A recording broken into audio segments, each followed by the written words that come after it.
আজকে সারাদিন কি করলাম, কি রান্না করলাম তা নিয়ে থাকছে আজকের ভিডিওটা। হ্যালো এভরিওয়ান, আসসালামু আলাইকুম। সবাই কেমন আছো? আশা করি ভালো আছো।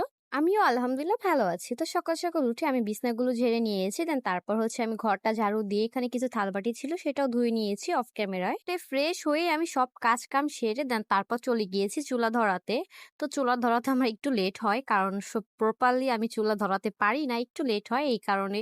এখন চুলা থেকে আমি ছাইটা উঠিয়ে নিচ্ছি। আর হচ্ছে সবসময় আমি চুলা থেকে সুন্দরভাবে ছাই উঠিয়ে নিই, তো চুলাটা একটু ভালো মতো ধরে যায়। তো এই তো দেখো চুলাটা আমি ধরিয়ে নিয়েছি। তো চুলাটা ধরানো হয়ে গিয়েছে, এখন আমি ভাত বসিয়ে দিব। ভাত বসিয়ে দিয়ে আমি সব কাজটা সেরে ফেলবো। এখানে আব্বু সকালে মুরগি নিয়ে আসছিল।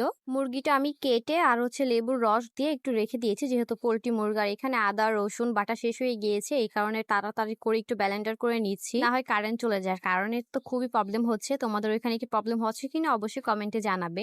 দেন তারপর হচ্ছে আমি সবকিছু এক এক করে রেডি করে নিয়েছি। আর হচ্ছে এখানে দেখো আমি হচ্ছে টমেটোর ডাল রান্না করব, এই কারণে আমি এটা বসিয়ে দিয়েছি ভাতের পরে। তো আমার এটাও প্রায় হয়ে গিয়েছে, এখন বাগার দিয়ে দিচ্ছে এটা। এই যে দেখো ফাইনালি হয়ে গিয়েছে, এখন আমি তরকারিটা বসিয়ে দিব।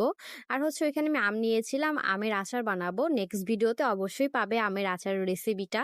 তো এই যে দেখো আমগুলো আমি কেটে সুন্দর করে রেখে দিয়েছি।